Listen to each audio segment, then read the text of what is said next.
Action. Hello, everyone. Hey.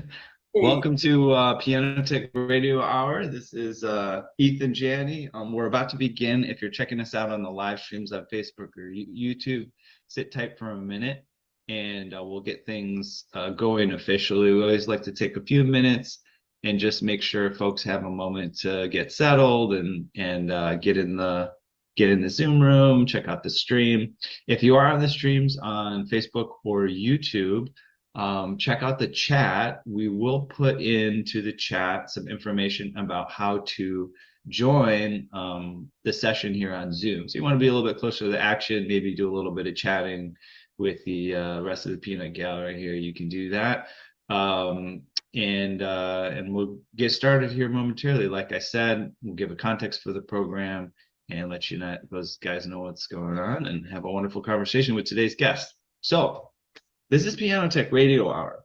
I want to welcome you to this fine program, which we gather to every Saturday. We meet with and learn from the most fascinating and knowledgeable folks in the piano and music world, including manufacturers, rebuilders, musicians, makers of other instruments, and of course, piano technicians. Our mutual goal is to become better at our craft, to help each other, and to create an ever more musical world together. Piano Tech Radio Hour is brought to you by Piano Technicians Masterclasses, an online learning resource that brings you cutting-edge instruction from piano industry masters without leaving your home. You can find out more at pianotechniciansmasterclass.com. You can also subscribe to Radio Hour, just 16 bucks a month. You get direct access to each week's private Zoom call, as well as all the archival recordings of over 200 episodes in our member area. You can join using the link bit.ly/join PTRH. We also have an audio-only version of the program that we release as a podcast. You can find that at pianotechradio.com. We have global reach. We've been top 100, top 10, even number one status in various locales in the performance art category on iTunes. We're just starting to re-release some episodes now. We took a little bit of hiatus from release, but we have some archives we need to catch up with. So tune into the podcast while you're driving, in the workshop, working out, doing dishes, however you like to listen. Also, check us out on Substack. We have a blog where we feature our members only content in pieces. So we've got all this wonderful content you can't find anywhere else. The details of, the finest work for piano technicians, such as piano history, construction of pianos, action specificities and things like this. And also more and more lately, we're bringing on other topics. So for example, we'll have a person who's an expert on the neuroscience of practicing and how you can optimize your practice sessions coming up very soon for one of our private master classes. And the Substack will give you a sneak peek, see if you want to find out more. And then, of course, check out our socials, LinkedIn, Instagram, Facebook, and Twitter, and sign up for our email list at pianotechniciansmasterclass.com. And now I will welcome to the program our guest for today, Joe Webb. This gentleman Hello. is, hello, Joe. This gentleman is an extraordinarily gifted pianist and improviser, rapidly becoming a leading force in the global jazz scene. Hailing from Wales, he moved to London in 2013, quickly made his mark with an innovative style that seamlessly blends traditional jazz with a contemporary flair, drawing inspiration from 90s Brit-pop and his Welsh roots. His distinctive sound is both familiar and refreshingly original. Webb's trio has graced renowned stages worldwide, including Ronnie Scott's Blue Note China Jazzwoche Burghausen and the London Jazz Festival. He is also recognized for his work with the acclaimed Kansas Smitty's and recently collaborated with the Wynton Marsalis Quartet, which highlighted his versatility. Early in 2024, he released his highly anticipated full-length album, Hamstrings and Hurricanes, to critical acclaim, building on the success of his EP, Collblanc, and Set. This album, a bold and continuous soundscape of live trio improvisations, firmly positions him as an innovative artist within the modern jazz landscape, with influential fans like Jools Holland, Jamie Cullum, and Gilles Peterson. Joe Webb is set to captivate the international stage with his unmatched talent and fearless approach to music. Joe, welcome to Piano Tech Radio Hey. Hour. Hello. How you doing, Ethan? So lovely to meet you, man. Yeah, and I know you're literally on your way out to the door for a gig coming up soon. And I know you play regularly over there at Ronnie Scott's, and that's really awesome. Um, I like to dive back into the archives of your life in the beginning of the program just to get. So I want to know where music first entered your life and where it first became apparent that it was going to become such a integral part. Well, yeah, I kind of found piano through my granddad, through my mum's dad, and yeah, he sort of played. I mean, it's definitely not a genre, but like I guess you'd call it pub piano. Sure. There'd be a piano in the in the corner of a pub, and he would play some of these tunes like "When the Saints Go Marching In" and "I've Got a Lovely Bunch of Coconuts" and things like that. And I remember really feeling. I remember just being so inspired by number one, like the music he was making. It was so joyous, but also he was having like the best time playing. There's all these people singing along at different points, and I don't know. It was like such a communal thing where like everyone knew him, and yeah, always wanted to go and find out wherever he was playing, even though he didn't really do loads and loads of gigs so much. Yeah. But yeah, no, I remember just sitting. I mean, I mostly saw him play in his house. He lives just yeah, him and my nan still actually live about an hour outside of London, a place called Basingstoke, and that's kind of where it all began. Really, he had this little like tiny piano that he used to just play for me every single time I visited from Wales. And yeah, and then yeah, I become super obsessed with it, and I guess in the early stages I always wanted to be him. He was like my idol really from the age of. I mean, I started playing when I was about 5 years old, Hmm. but yeah, I'm 35 now, so yeah, I've been doing it like almost all my life. Yeah. So yeah, yes. So like every time that we went to Basingstoke, I always, he would always play for me, and he'd always really inspire me. So yeah, so but my mum had a really small upright piano in our house in Wales, but we had to sell it unfortunately. And I didn't really have much of an interest when I mean I started to get a little bit interested in by the age of like 5 or whatever. But yeah, I really kind of got really into it, between like sort of 7 and 10, and made my mum buy a piano again. I was like, I'll do anything you want. But then yeah, from that moment, my granddad sort of, showed me the way, and yeah, I learned a lot from him, and yeah, and people like Jools Holland, who's become a really good friend now, which is quite bizarre. I remember, yeah, he was the first gig I ever went to. Yeah, and yeah, now to call him a friend is amazing. That's incredible. That's a very sweet story about your grandfather as well. Um, and just to touch upon it, because we are a program that has its roots with piano technicians. So you got a piano, you got an acoustic piano, when you were That's right. younger, when you were, whatever, 7 years old or something. And, you know, I mean, you had the precedent at least that there was an acoustic piano there already, but clearly it's on the table. Well, you got rid of that thing for some reason. Let's get you a digital piano. There's no big difference, blah, blah, blah. And that could have Yeah, happened. It sounds like you wanted an acoustic piano, first of all, but also, 100. the situation led to you're actually going to get an acoustic. Can you just explain a little bit about what the importance was, then and now as you see it for the acoustic piano as opposed to just a digital piano? Well, I mean, I'm always in favor of acoustic pianos every single day of the week. And but they're just, not only are they such amazing instruments, and I spend my whole life playing this piano, and pianos all over the place. But they're also so beautiful. I love having one. I couldn't imagine, like when I first moved to London, I had my little Nord keyboards, and it was just like it gives you nothing back. I feel like when you play a real acoustic piano, there's a dialogue between you and the instrument. I think that's for me. I missed that. I missed that whole. It's very one-sided when you're playing a digital piano for me. Yeah. Yeah, I hear that. Yeah. And there's a personality there, whether you like it or not. You may have a little argument Exactly. with your instrument here and there, Yeah. but It's it's at true. least It's it's true, a man. real relationship. Yeah. Um, well, we talked about prior to starting, maybe you doing a little bit of playing. Maybe now's the appropriate time. Maybe you want to have a little conversation with your friend over there. Um, Yeah. let's change the audio settings so you have the You music go. music. for music on. Music on. Go ahead. Go ahead. Yeah.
Bravo. Thank you for Thank that. you. Oh man. Pleasure. That's what I call some energy right there. And you know, I feel Constant battle, you know. I feel like I mean that's the type of piano that kind of also, as we talked about, has to be played on an acoustic piano, or you know, it's sort of like meant for it, right? It doesn't really wouldn't really have the appropriate vibe, Yeah. because that type of music really came out of, you know, the rent parties and the, you know, and the upright Yeah. pianos and the bars, and you know, the very similar to what your grandfather came That's across, right. right? That's right. Yeah. So I'm curious, going back to your evolution as a musician, you know, you clearly, when you started out, you probably were mimicking your grandfather a little bit and sort of wanted to play some of the songs that he played. Probably took some basic lessons, maybe had to learn some classical pieces and things like that. Was this the style that your grandfather played in, or did you evolve into kind of I mean, I gravitation? guess some of the music that some you know some of the music that he played well, yeah, was I mean I guess it was in this kind of sound. He didn't do like the stride or the ragtime all that much really, but like he was playing music of that kind of time. Okay.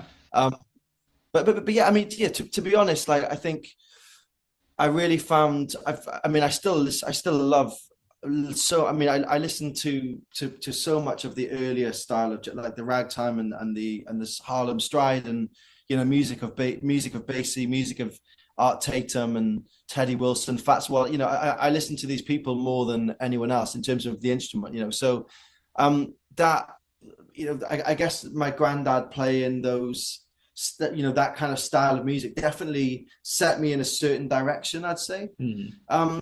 Yeah, and then, you know, I went to study. I did a university course. I studied in Cardiff in Wales. I did 4 years there, and you know, I went into to music college being like I evolved to like Oscar Peterson at that point. You know, I had some really special people in my life who gave me the right CDs at the right time. You know, and Mhm. yeah, people gave me Fats Waller, they gave me Oscar Peterson. You know, and yeah, and everyone else in between. You know, so when it comes to studying in music college, all of a sudden I was surrounded by like a loads like more jazz musicians than I'd ever seen before, all with different influences. So obviously your kind of musical taste gets swept along with everyone else's musical taste for 4 years. And I remember leaving education, not really finding this music very. I didn't have as much love for this style of music as I did going into it. And then ironically, I graduated in 2012 from Cardiff, and I always wanted to move to London. London was always the goal for me, which is where I live now, which is I'm really happy to be here. And I get a phone call from one of my friends. It's just before I moved to London. I was living with family right next to my nan and granddad's house in Basingstoke. So I got a phone call from one of my old friends who plays trumpet, and he was like, "Look, I'm setting up these early swing afternoon gigs in these pubs in West London. Like, would you be interested?" And I was like, "Absolutely." I needed some work. I needed enough work to kind of move to London, really. So so like that kind of style of music started to get filtered in a little bit, although the love wasn't there as much as it was initially. But then the aim was to play this music to basically make money and then be able to fund my projects, which sounded so different to that. But then along the way, I got re-swept up in how much this music has an effect on me. Like the rest is history, really. Like I've never, this style of music will always be such a huge part of who I feel for what I represent as myself, Yeah, wonderful. What's been the process, if we can reflect on it, of being a younger person encountering these older styles in the modern era? I mean, now we're in the age of AI. You could probably have whatever it's called, Sonos or something, say play a original ragtime piece, and you're like, oh my gosh, who is that? Yeah, for sure. Yeah, but you've had access to YouTube videos and all sorts of interesting tutorials, and I don't know, it's been different than what it was like for Count Basie or something to put together a tune and learn the trade. Can you reflect a little bit about your process of just exploring this world and what resources you found useful and how you can tell it's different, right? But maybe better, or maybe yeah. I mean, I remember just initially, I remember just finding a lot of these pieces on CDs, and I really liked them. I mostly play by ear, so I don't really read music all that much. Mm-hmm. So which kind of correlates with my like entry to jazz music, or at least entry to piano music, like my granddad playing in pubs and all that. But yeah, like I feel like just I was just completely immersed, with listening to whatever people threw at me, really. Oh, check this out, and I think when you're younger, you definitely try and take on as much as you can, and I think we all kind of do that when we're young. But then I think the filtering process gets a lot better the older we get, because we kind of really find out what we love, and like what makes us tick. And like, I would take a gig playing any type of music, like maybe 15 years ago. Whereas now, I still I still see so much value in playing loads and loads of different music. But actually, when it comes down to having listened to so much music that really makes you, kind of resonates with you, I feel like that, it just makes it so much easier to sort of trust your gut, really. But yeah, the actual process of it was, I mean, it was just so much listening, so much playing along. I mean, I would do 10 hours a day practice, no problem, when I was in music college. And then during COVID, it was also, I mean, I transcribed Art Tatum for like a couple of years, and some of that was 10 hours a day. Just because you're just trying to gain this information, all these tools that you've just been spellbound by for so long. My my mentor in university was Stanley Cowell. He was a very big fan of sorry, who did you just mention? I'm forgetting. Art Tatum. Art Tatum. Yeah, he's a big Art Tatum Yeah, guy. Yeah. he's for me, he's the best. I think. Like, you know, again, you know, like talking about mental process. I remember hearing Art Tatum play.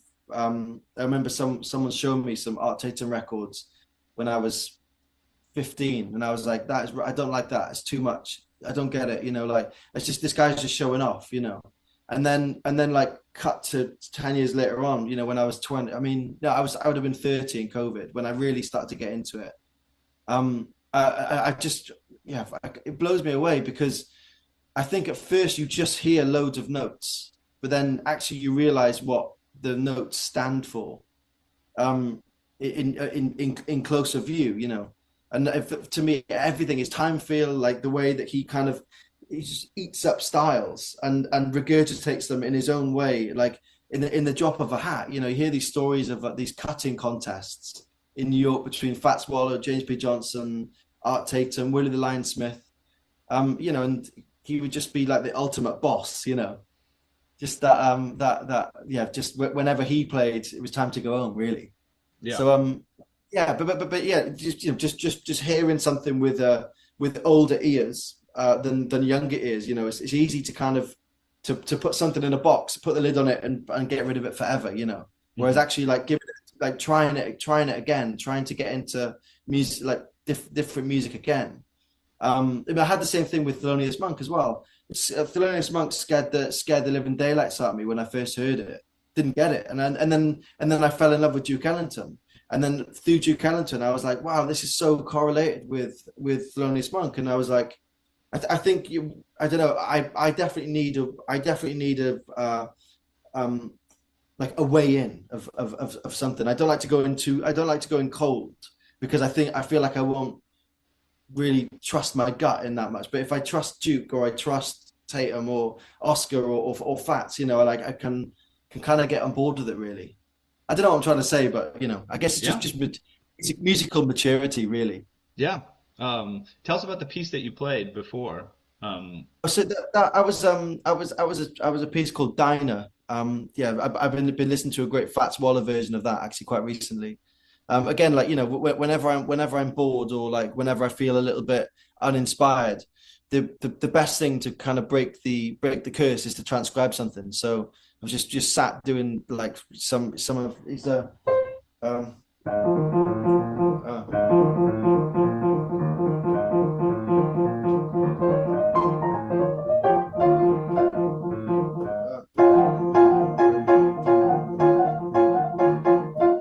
you know, it's just trying to get these things that like kind of grab your ear. Like, you know, if we ever listen to music on the move, we obviously I can't gain access to my piano immediately. But if I'm in the house, sometimes I can get a bit complacent with not having that feeling of needing to go and jump on something, you know. And I think just having these, just adding these little bits to your arsenal will always yeah, it kind of strengthens the journey every step of the way. You know, it's much more like these. For the way my brain works now is I need little bite-sized things all the time as opposed to like approaching something massive in one go. You know, so I feel like just patchwork works for me a lot better. Yeah.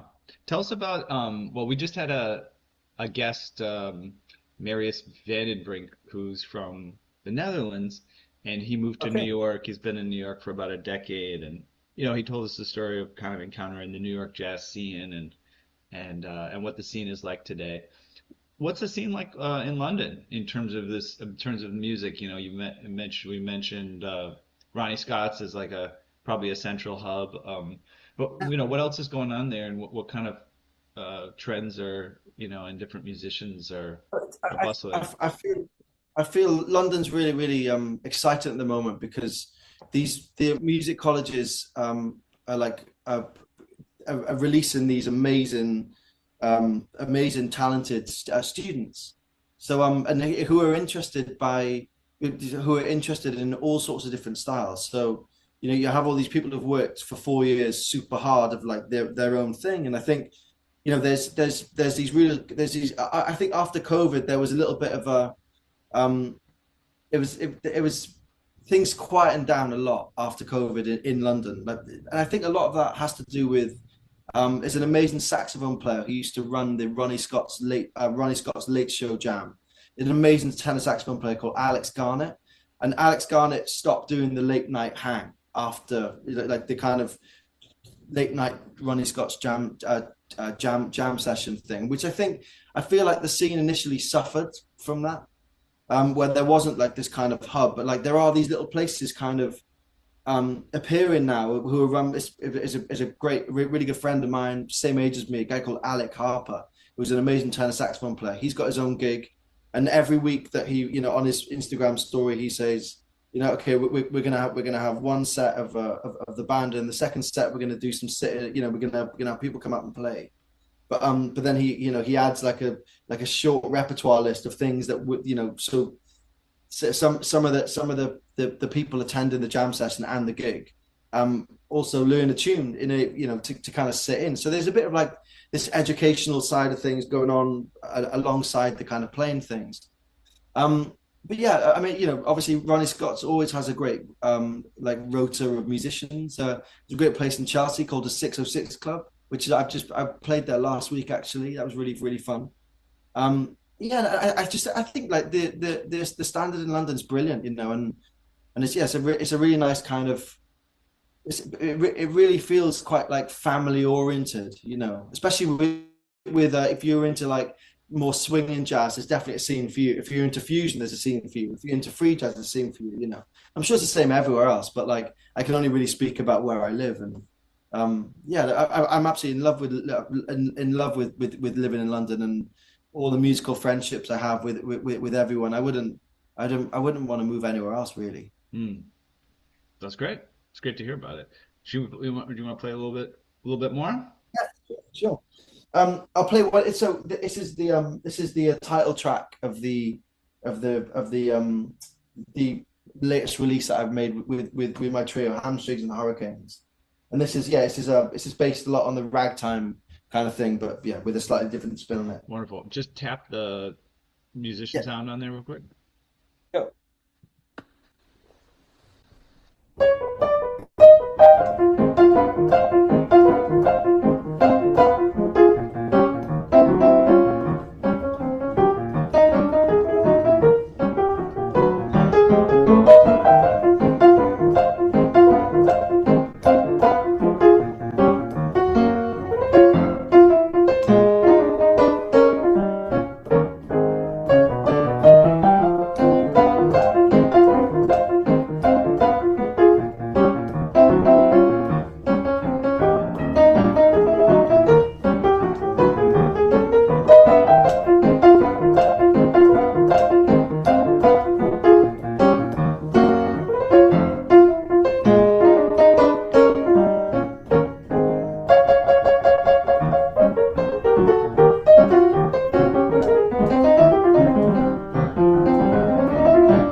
Thank you. Very nice. Yeah, that's I love the rhythms on that one. And man, you really keep that beat. Like it really Left drives hand, you man. really drive Yeah. it. Yeah. Yeah. I think when I was playing that then I remember that like one of the main things that kind of that struck me when I first heard like my granddad and like Jools Holland and all these people play was just like a lot of the music that I was first into, the piano was the whole band. Mm-hmm. And that was that. And even now I'm I consider, like, I feel like a drummer sometimes, where like if I'm on a gig in a trio, or even like I love doing solo piano gigs, because sometimes I'll just play, I'll just sit on a groove for a while, going like.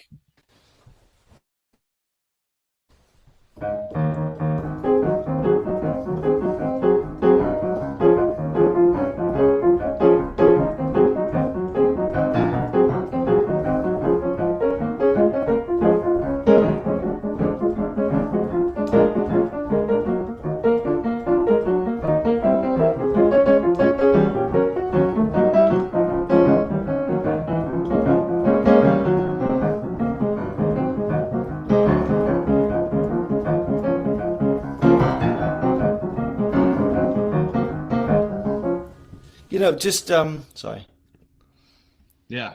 That's I, nice. you know, That's I just love that kind of, like again, listening to some of the people I mentioned earlier on, with like Fats Waller and James P. Johnson and Art Tate and Mary Williams. They really like the time feel, and it really makes you dance. It really makes you appreciate the importance of beats 1 and 3, because you have the big boom cha boom cha boom cha, and in my whenever I play stride piano or left hand led piano, I always think of like you're a marching band, you're like boom cha boom cha boom cha ba boom boom boom cha boom ba cha boom cha. So I feel like that, and like if it doesn't sound like that when I play it, I'm doing it wrong, yeah. So and also it's the most fun thing to practice. I absolutely love it. Like I get to just sit in the house. If my if my like partner's out, if she's out working or something, I'll just stay and play a groove, for so long, and then because I love experimenting with that sound in a piano trio where there's no blowing. There's no lines. It's everyone is the drummer. So. So that's something that I've always kind of, I don't know, I feel like time and groove is, for me, is everything. Anything on top of that is a bonus. Yeah. But if it doesn't make you dance, I'm like, I'm doing it wrong. Yeah, my foot was tapping. Have you ever been to New Orleans? Never. See, that I'd you love have to to go. go. You would really like New Orleans, because I'm sure. I've been there a handful of times, maybe like 3 or 4. But the really cool thing about it is it's like there's an aspect of it which is like a snapshot of history, and specifically jazz history. I mean, there's all sorts of other cultural things going on there besides music, but there's a lot of buskers in the street, and they not only play the music, they have like a trumpet or whatever, but they dress up like it's like Wow. 1920 or something like that, and I think you'd really fit in too, So when you get a chance, I would definitely go, and if you get a chance, you could try to book a gig at a place called the Spotted Cat. I think. Wow. Okay. Spotted Cat. Okay. Yeah. I'll take you up on that, man. Yeah, for sure. Yeah. I mean, also go. You have so much of that music. So yeah, like Jelly Roll Morton was who's born there. You can go to his house. Well, at least you can be close to his house, and that like I think I have that with I mean, I don't really travel to America all that much, but like one place I do travel to a lot is Copenhagen, and there's a lot of jazz history there as well. Every time I go there, I go and visit Ben Webster's grave, and there's an amazing jazz club there called Jazz House Montmartre, which opened in 1959. So it's got all this crazy history of everyone playing there. So I feel like the spirits of these places, and I definitely would do there. And New York as well, obviously. All right. Well, tell me when you go, because I think you'll enjoy the visit to New Orleans. It's a very special place. Where do you see? So you're in this interesting spot though, because I mentioned AI earlier. Like, there's so much things going on technologically. People are playing a lot of keyboard stuff, synthesizer stuff. There's a focus on digital content and things like this, and you're kind of sitting in this interesting place where you're historical and archival almost, but you're fitting in, you're fitting into the scene. So I'm just curious if you're conscious of that, or if you have an approach to that, or if you've seen how people respond to it specifically. I mean, I don't feel. I mean, obviously, I'm aware of everything that's going on, but like I never think. I don't feel pressured by it, or I don't really feel anything by it really, because I'm like, if when people stop turning up to gigs, then I'll worry. I feel like people who like acoustic jazz I think is a timeless music. People will go out to see quintets, trios, quartets, big bands. Like, obviously, like the AI revolution is going on around us for sure. But I feel like live jazz is something that there's so much emotion involved, and there's so much human elements involved in it that like it just can't be replicated. Obviously you can hear, because I guess in some ways, like the early piano rolls, like obviously Jelly Roll Moore, no, like James P. Johnson and Fats Waller, like they played their parts in, and it's almost like CD players, right? Like the early CD player. And I guess that like that's kind of maybe that's kind of like a early AI, or maybe I'm just completely making that up. But yeah, I mean, I don't really feel conscious about it at all. I don't really feel stressed about it. I mean, again, ask me if things start to go south really, really quickly, then ask me again. But I've got so much faith in this music, and I feel like it's so beautiful, and it's so relatable by generation after generation after generation. Like a lot of the people who I teach, they want to go after some of this, like the Teddy Wilson, the early piano sounds, because it reminds them of their like grandparents and things. I think that lineage will always, I think, that lineage will always keep happening. And I know that, like I speak to some people who end up in jazz clubs in their 60s, 70s, and have a conversation as like how they got there, and they're like, well, we started off loving rock music, and then the next natural curve then was to fall in love with jazz, and that happened to them without them realizing it. So I do think it's a natural progression, and that like it's going to be really hard replicated, I think. Yeah. And how about you? What else do you listen to, if anything? So sometimes, like, you have classical players, they play classical, that's what they do, but then they're checking out a lot of other stuff. There's different genres. Or are you kind of like really steeped in this domain? That's what you are. No. To be honest, like I listen to jazz. I wouldn't say I listen to jazz more than I listen to jazz less than most other music I listen to, I guess. Okay. I love folk music. I love Nick Drake. Okay. I love Bob Dylan. Joni Mitchell, James Taylor.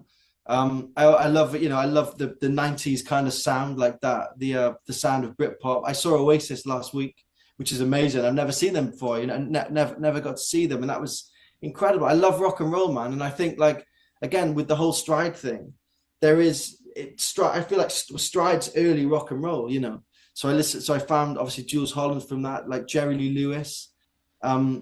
yeah, like so yeah, I love like Elmore James. I love a lot of blues music. Skip James.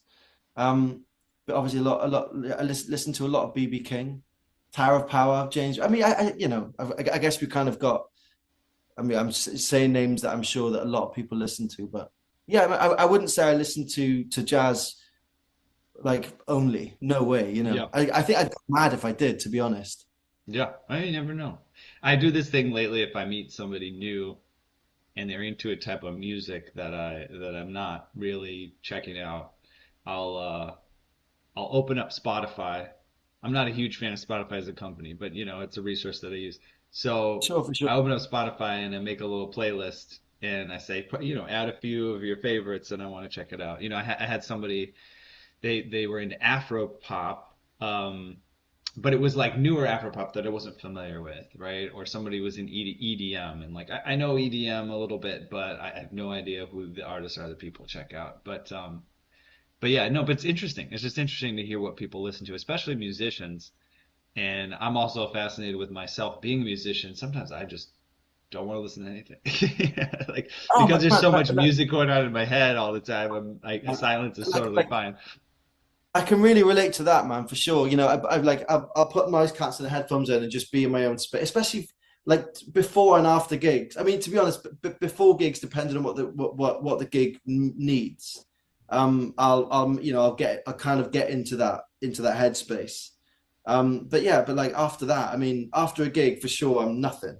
I can't do anything. And also, I'm not really like. I mean, I do podcasts, but like, I guess I do podcasts like less than music, even. Um, but yeah, it's funny. I think like it's so easy to be so overstimulated in today's age that like even today like so I'm learning to drive at the moment. So I got back from my driving lesson this morning. And I was like, I found myself on Instagram and I was like, this is horrible. Like, so I forced myself to read and like, it clears your brain, you're doing something analog and it feels amazing. Yeah, I think people don't realize, um, yeah, how good things that aren't that aren't selling themselves as feeling good, or that you're not used to and are feel good. Recently, I did a fast. Wow, I no way. fasted for 10 days from food. Whoa, dude, that's Drink crazy. water, electrolytes, and lemon. And Oh, man, that's it really congrats, man. it really brought to the forefront all of these things that in the moment feel good and even feel natural, like, oh yeah, these are just the things I do to make myself happy. Eat some chips, have a piece of cake, cookie, like whatever. And Yeah. yeah, the experience kind of showed me like, oh, that's just how it seems in the moment, but it's no better than thinking about food or smelling it or something. Right, But right, it's the right. same with all Wow. this stuff you're talking about, yeah. Sure, for sure. Yeah, I think like I spend a lot of time. If I'm on the road, I'll like the road life is definitely its own thing, and you do live out a suitcase, and sometimes it's difficult. It can be a bit lonely sometimes, but also you get to make music with your mates all over the place. But whenever I'm not on the road, my main thing to do is cooking because it's so like grounded and you can approach it like music. I feel like getting the right, you can really shed like a marinara sauce. You can keep having a go of it. You can keep refining it as in the way of like trying to learn like a Duke Ellington piece of music or something. You can really practice that and hone something that's so unelectric. Yeah, yeah, I hear you. Acoustic. It's also I've noticed I have an improvisational approach to cooking. Like I just love they say That's how cool. you do one thing is how you do everything. And that's my approach to a lot of stuff is just throw it at me and I'll make the best of whatever you give me. That's how I cook too. But it frustrates the people who like there's a recipe Yeah, part to right. this. Okay. It's well mix it up. Don't put the heat too high, like all these different things. But yeah. Um well, we should probably start to wrap up because I know you got to get going. So I would love for you to play one more time, but I don't think we have time for it. But people can go listen and check you out. You're on Spotify and different places. That's right. Yeah, yeah, Yeah. yeah. Exactly. Yeah. Um, I've got some new music coming out towards the end of the year. I think we're gonna release an EP towards the end of the year, and then a new album. So like some point the first half of next year. Great, So wonderful. again, it's all under my name. So Okay. if you want to check it out, go Any ahead. other final words of wisdoms or, I mean, offerings to the audience here before we go? I don't know. Like just going back to like relationships with music. I feel like um, there you have to when practicing. For me, for the way my brain works is I need to be super dedicated and super thorough when learning things, whether it's transcription or something technical or whatever. But like it needs to be balanced out with having fun as well. That's what I was saying about like practicing, just like being a drum kit on the piano. So I feel like my relationship with music. I mean, I've never had a bad relationship with music ever, but like my relationship with music got infinitely better by applying like the grind with the fun. So like, and I feel like you see more improvements in yourself because you know I find that like when I'm having fun playing the piano, all the things that I've been working on like become part of your playing. They seep into your playing a lot easier because you're kind of I don't know, like they're it's easier to feed your subconscious when you're having fun. I guess that's my words of wisdom, but that's probably absolute nonsense as well. No, I love that. That is so perfect. I think we all need a bit of that at some times, yeah. And we had a guest on also recently who is kind of a coach for musicians who've lost their touch with their passion for it. Like they worked really hard, they're really good, but it's just starting, they're burnt out, you know what I mean? And Yeah. that's kind of her theme. You gotta find out what makes it fun, otherwise it's not gonna be fun. Exactly, man. That's it. That's Yeah, exactly it. exactly. All right, well, I'll outro us and then we'll wrap here. We have reached the end of another musical journey here at Piano Tech Radio Hour. Thank you so much to Joseph Webb for joining us today. As always, we're brought to you by Piano Technicians Masterclasses, cutting edge instruction from piano industry masters without leaving your home. For those of you that joined us today, by signing up for the session individually, you could make your life more convenient by subscribing to Piano Tech Radio Hour at just $16 a month. Get the recording of today's session in our member area, as well as automatic registration for each week's new session. Sign up at bit.ly/join PTRH, bit.ly/join PTRH. And also don't forget about the podcast, the Substack, our socials, LinkedIn, Instagram, Facebook, Twitter. Go to the website, pianotechniciansmasterclass.com, to sign up to the email list and keep updated